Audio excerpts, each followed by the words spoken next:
Hi guys, welcome to another Stampin' with Faith video.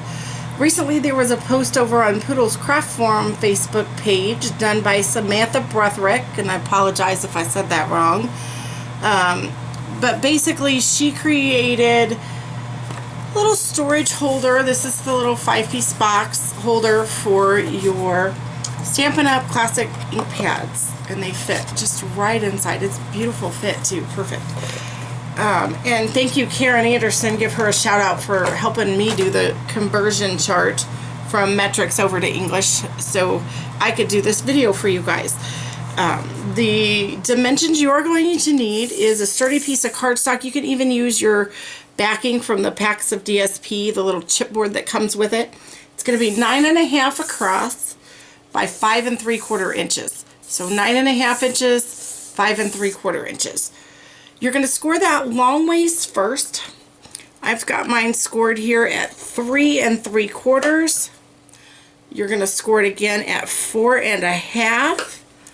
You'll score it again 8 1/4, and then you'll score it again at 9 as well. Then you are going to turn it long ways. Doesn't matter which direction. Long ways, you will then score it at,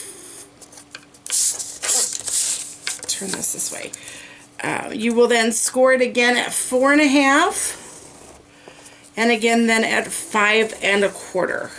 So 4 1/2 by 5 1/4. So you're gonna take out the scoreboard. We're done with that, and then we're gonna start to cut away the pieces that we don't need, and I'll show you how I did those.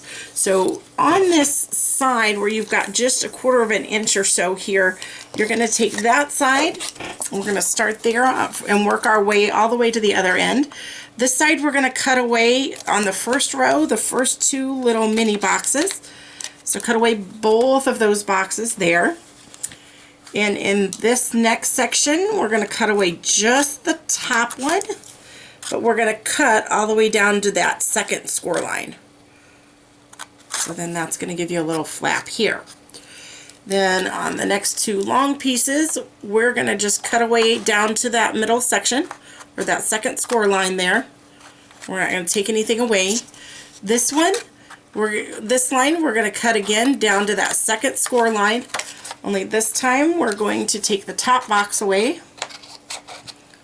Leave that second one, you're going to need it. And then in this last little section here, we're actually going to go down to that second score line, and we'll take away both of those boxes. So far we have something a little like this. The next step is, I like to create little notches so that it all fits together. So right here on this edge, you're just going to trim out at an angle, just a little teeny tiny notch in there. Same thing on this one, we're going to trim out a little notch.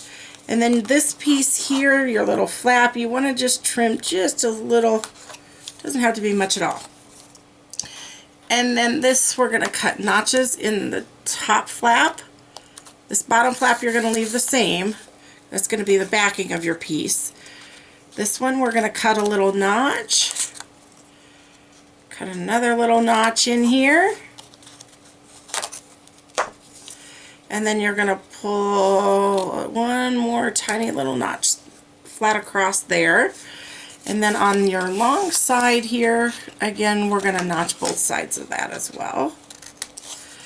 So now you've got all your pieces ready to, rearing and ready to go. I have adhered sticky strip to my pieces already for us, so it makes it a little easier. And we're going to work on these 2 side pieces first. We're going to take the sticky strip off of those first. And as we do that, you want to make sure that you fold along all those scored lines to make it easier to put together. I like to fold mine twice on each score line just to give it easier, make it easier to fold. So we're going to take the sticky strip off of our corner pieces, and I do find it easier also to lay it flat when I do this, so that when I pull this piece up, it can only go as far as the table, and that way you're making sure that your edges are flush So then you've got one flush edge there. Now this one I am going to do in the ear just so you can see what I did. So we've taken the sticky strip off of here, and we're just going to press that together. So now we have this piece. So your side piece that's out here all by itself, the one that did not have tabs on it, go ahead and pull your adhesive off of that. And then you're going to fold the top over and just make sure that it gets flush all the way down the sides there. Then you'll peel the tear tape adhesive off the back, and then you're going to tuck that piece in.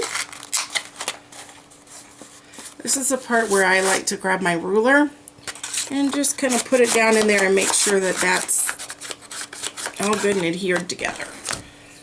And there you have your one box. You're going to make 5 of them total for her design, and then as you can see, your ink will slide right in, and it fits right up to that edge, so right up to that front edge. Just perfect. Now what I have done with mine in my stack is I also put a little bit of tear tape across the top of each of the boxes, and I even did a little X across the center just because I know ink is something that I use regularly, quite frequently. It's going to get a lot of use, so rather than have it break apart later, make it sturdy now, put a little bit extra on the top, and then attach, and now here you have all 5 of them put together. So happy crafting, and I love to see what you would come up with for all of your tops and sides, and follow along on Poodle's Craft Forum on her Facebook page. So good luck and happy stamping, and thanks for joining.